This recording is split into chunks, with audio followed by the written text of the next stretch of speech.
Okay, very good morning. It is Thursday the 14th of December, so getting straight into the briefing. Quite a few different topics to briefly discuss. Going through from an update on a vote in UK Parliament last night. What does that mean for Brexit going forward? We'll have a look at Yellen, a review of what happened last night in her farewell press conference. And then we'll have a look at some of the data that's just come out. So starting with that, we've just had, these are the flash December PMIs. So these are the important ones, i.e. not the final versions. So these typically do get a bit of a look in terms of price reaction.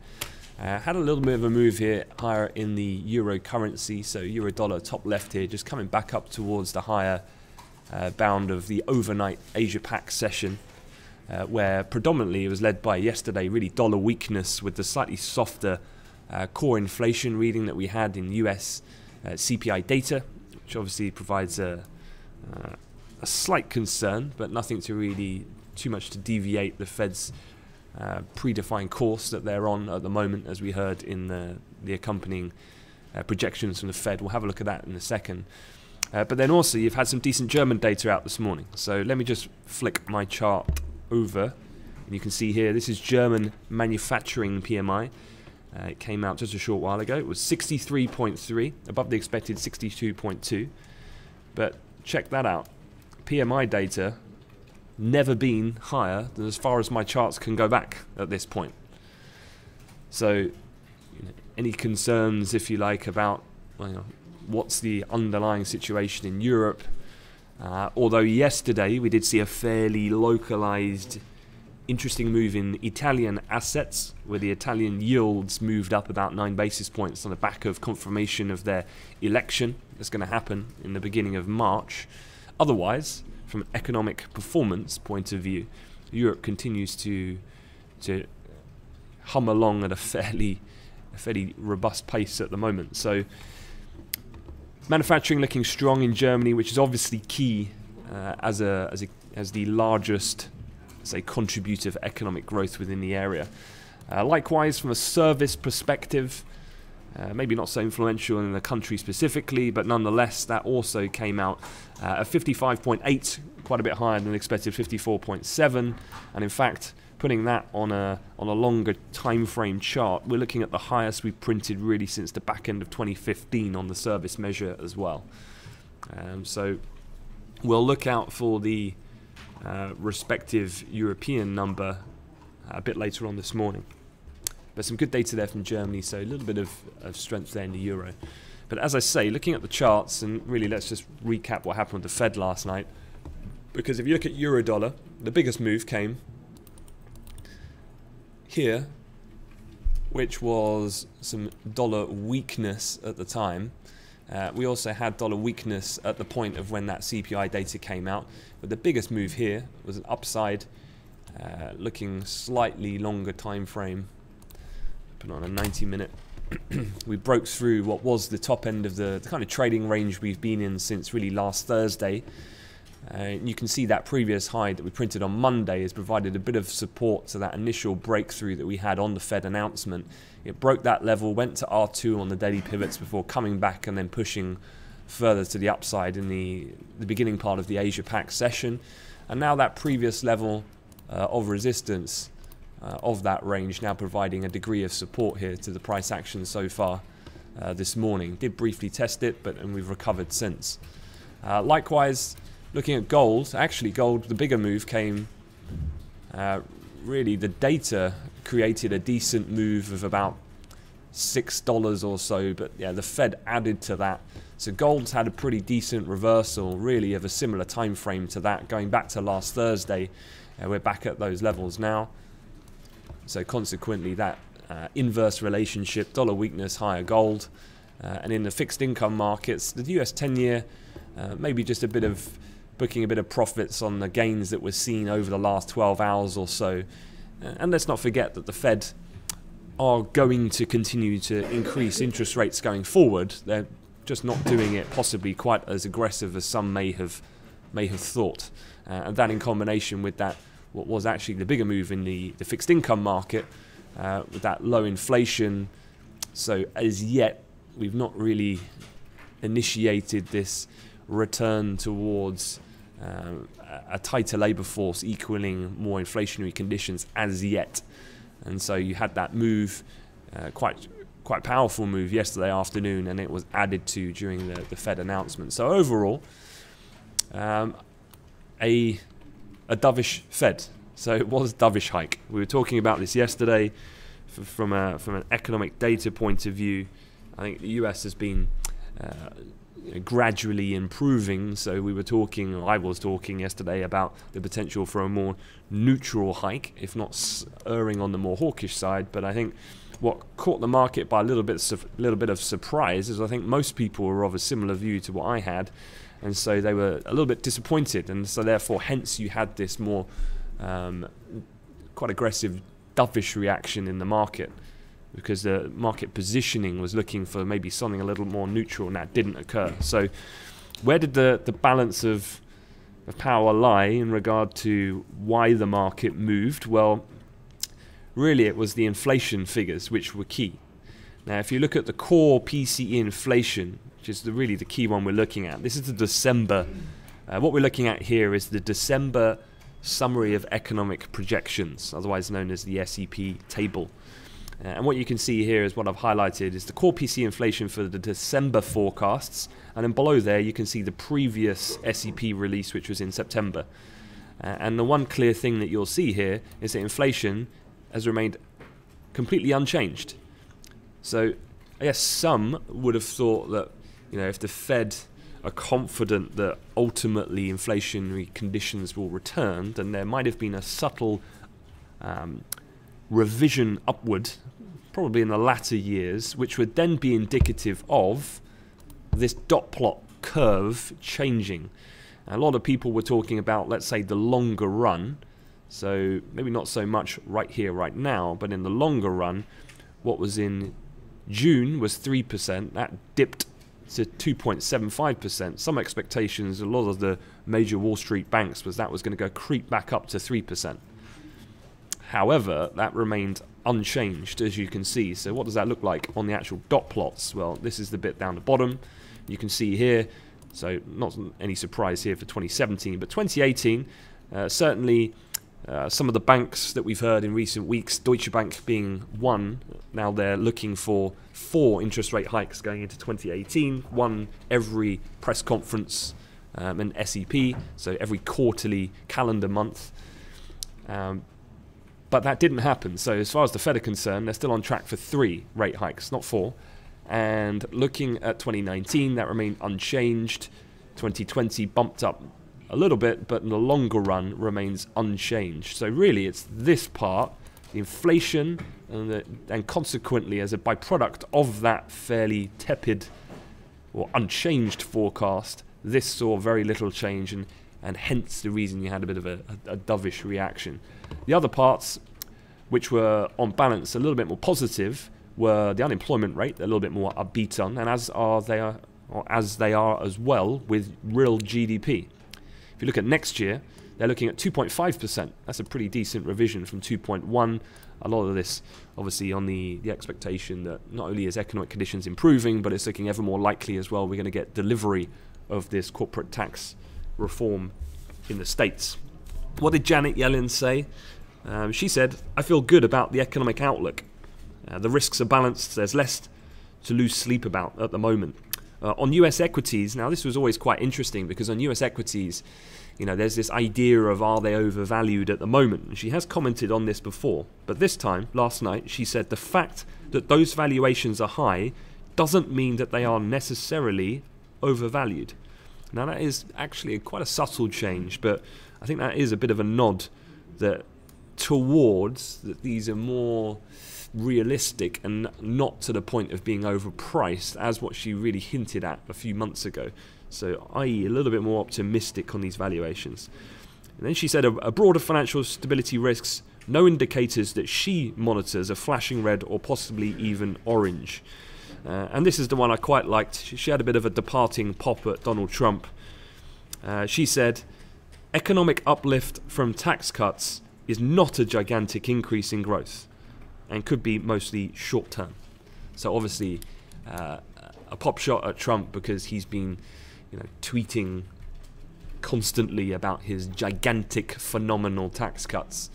And so she said, well, actually, not so much of a bazooka, more of a pea shooter, Mr. Trump. So overall, I would say what has really happened here, I think Janet Yellen, hats off, after she made an absolute disaster of taper tantrum in her first ever press conference. She really has finished on a high. And what is quite amazing here, and not to forget, she has delivered 5 interest rate hikes. This is way more than any other of the major really developed Western central banks. And so, getting rates of 0 to where they are at the moment, now at 1.25% to 1.5% federal funds range, and doing it in a fairly an impact on the market being fairly minimal. I think she's done an absolutely outstanding job. So she can depart into the sunset and sleep safely at night now, knowing that she doesn't have to think about these things anymore. Anyhow, looking at what other things have occurred, this is the major headlines that you're looking at in the UK. Now, let me talk about the story, then I'll talk about the market reaction.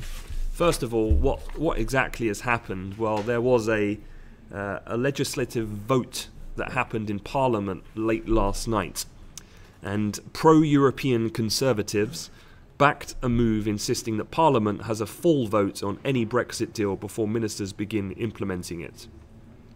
So 11 rebel Tory MPs, combined with nearly all of Labour, Scottish National Party, the Liberal Democrat members, causing the government to lose by 309 to 305 votes on its main Brexit legislation in the Commons. So essentially, in a nutshell, it means then that, again, it shackles the government's hands, or Theresa May's, because she will now have to have a full vote on any Brexit deal before ministers can implement it. And obviously having that discussion with your opposition, and obviously opening it up to this kind of Remain sentiment, would likely, if anything, disrupt the process, because it needs to be debated, and it's just going to add valuable added time to what already is an extremely tight time frame to negotiate this process.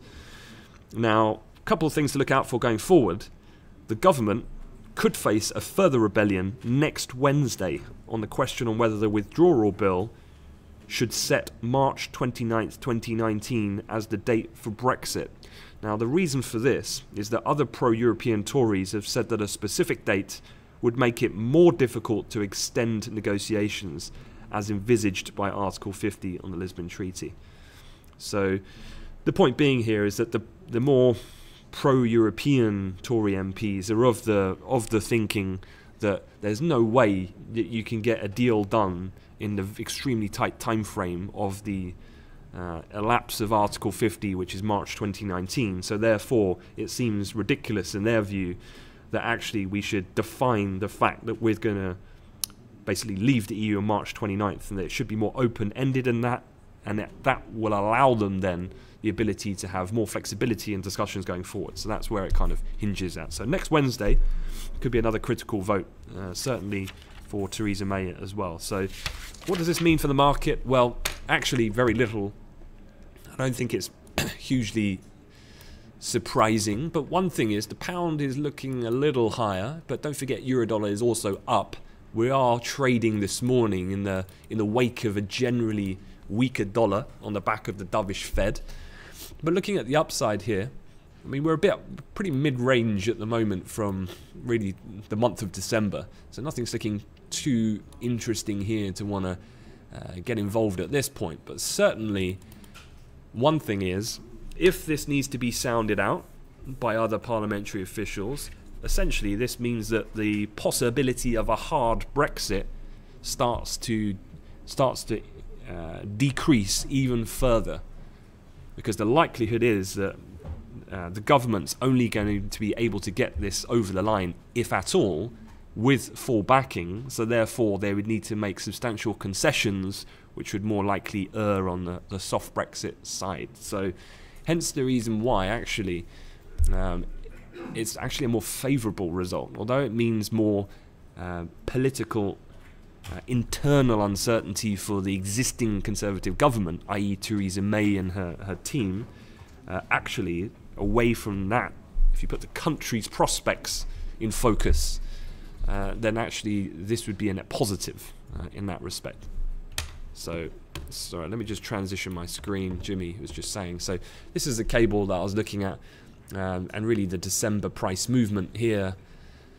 So pretty mid-range, really, what we've traded since the first. But I mean, certainly the type of headlines that we're seeing, there's no reason I don't think we can get up to retest around the upside of that range. However, the one thing to be aware of is that really it's next Tuesday, I think, is what they're looking for landing a final compromise tax deal on the president's desk for signature. If that gets done, then obviously, although it's largely, I would say, priced into the market at this point, it's still definitely not a done deal.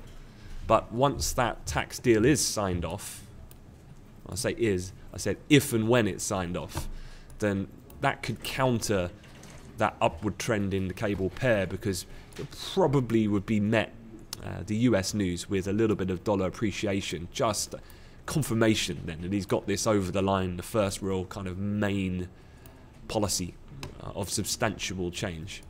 So something to just consider if we're looking at slightly longer time frames, multiple days. One thing on the tax bill, I just had a note here from Deutsche. They said that on tax reform, plans are tracking well, could still become law by Christmas. Trump noted that the Senate and House negotiators have reached a tentative agreement, and he hopes to sign the tax bill in a, quote, very short period of time. Okay, moving on. Not gonna dwell too much on the Chinese situation. We had some data overnight: industrial production, fixed asset investment, retail sales. Nothing really too much to shake things up and really cause too much of an overnight reaction in their local market. But this was probably more interesting. This was the Australian jobs data, which came out overnight. Now, you know, of all my years of watching markets, I never quite realised how the analysts can be so bad at estimating Aussie employment data, but they continue to have a pretty bad track record. So the Australian employment rate was expected at 19,000 last night, and so if I just bring over the Aussie currency chart and share with you now, this is the reaction that I'm showing you here. So it's a really strong move to the upside, Aussie appreciation. And this came because Aussie employment was at 61.6 thousand, above the expected 19,000. So way higher than expected. And obviously this is seen as shoot all the way to the upside, in which, if I'm looking on a daily continuation chart here, we've really broken quite really the resistance points that have been holding since really last 2 months. So some of that trend lower that was materializing very much since the beginning of September is being countered, and now on the upside, we're trading 76.67 here, and so that's probably quite a key level on the upside, other than the 77 handle. If we get up towards 77.26, then you've got that October support point and November resistance there to keep an eye on. That also, if we start to go further back in time, you can see that that level really is quite key, because we've had previous points where this has really worked out as a pretty significant level for the currency.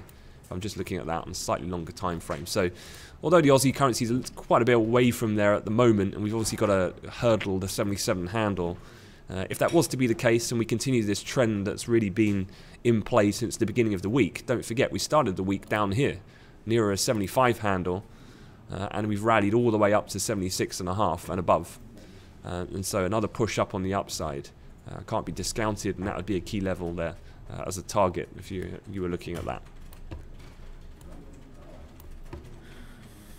Okay, just going back to the calendar, just quickly to run through some of the other highlights. It's actually a very busy calendar today, which is good. And we've already had the first of, I think there's 5 central bank decisions coming out today. Obviously, there's going to be a focus on two, that being the Bank of England and the ECB. You've already had the Swiss National Bank, the SNB. They've kept their 3-month target LIBOR rate unchanged, as to be expected. They said the Swiss franc overvaluation has thus continued to decrease, yet the franc remains highly overvalued.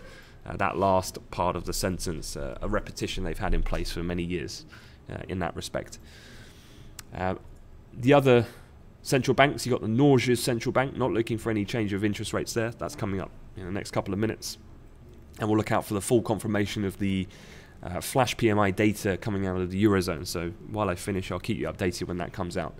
Looking further forward, though, you've then got UK retail sales. Now, this finishes really the suite of Tier 1 economic data coming out of the UK this week. We've had UK CPI crept up to 3.1%. So that's a multi-year high now.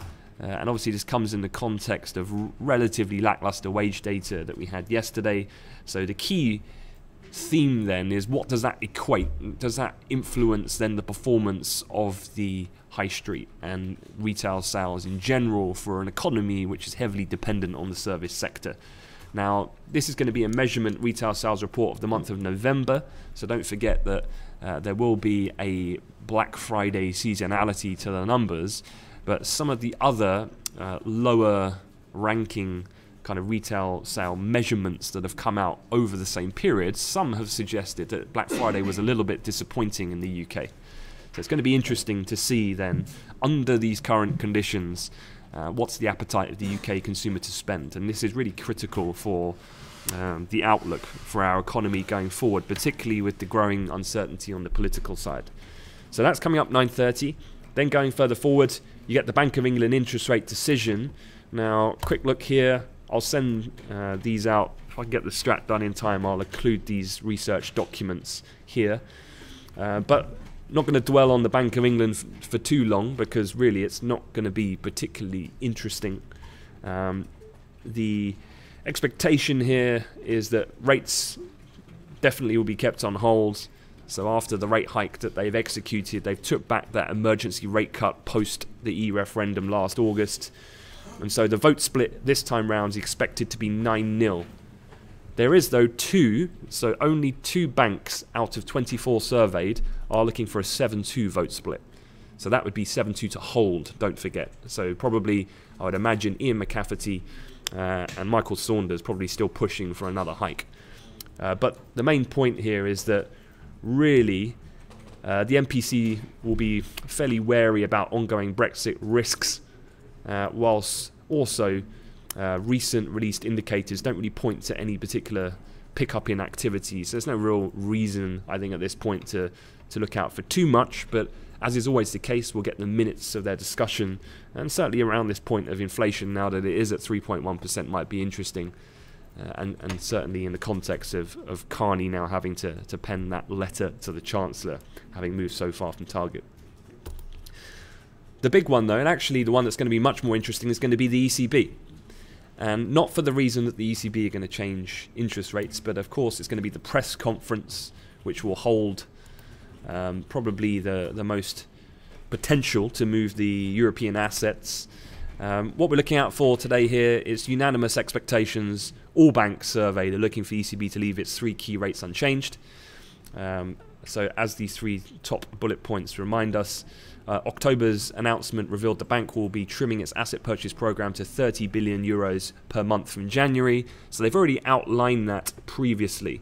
So really this event is not going to be probably as market moving as the last one, because they've already set forward their stall now. We know what they're going to do. They're going to trim those purchases in half come the beginning of 2018. And so they we already have some degree of clarity going forward at least. The focus, though, will be on their forward guidance, of course, and any details on the composition of the bank's APP in 2018, so the asset purchase program. And importantly, this will probably, I think, be the key, the updated macroeconomic projections. So that's really where the potential moves might come. So how do they feel about inflation, or HICP, and GDP going forward? So that's where those economic projections will be key, much like what we saw from the Fed yesterday. Other than that, you've then got US retail sales. So again, something to monitor and definitely to put into context. But I'd say the other thing definitely to be keeping an ear out for is updates in toward agreements, whether they can come together and make a compromise to get this tax bill completed. Yesterday evening, we did see a little bit of a pullback in the equity market at the time. This was leading into the Fed announcement because it appeared that there was a couple of senators that still aren't completely convinced. So the deal's not done until the dotted line is signed in that respect. So you definitely still need to be aware and monitoring of that situation. And then going further forward, the kind of final, just out of interest, the final central bank that's going to be delivering their interest rate decision. Well, actually, there's two. You've got the Bank of Mexico and also Chile's central bank have their interest rate decisions today. So they're the other two that will be coming as well. So that's it. Going to leave it at that. Just to let you know, we have just had the final EU manufacturing flash PMI and fitting in suit then with some of the other European nations that we've seen. So no real surprise. Came in higher than expected. 60.6 against 59.8. Okay, I'll leave it at that. Wish you a good day. I'll get the video feed and the clarity fixed as soon as I can. So apologies for that.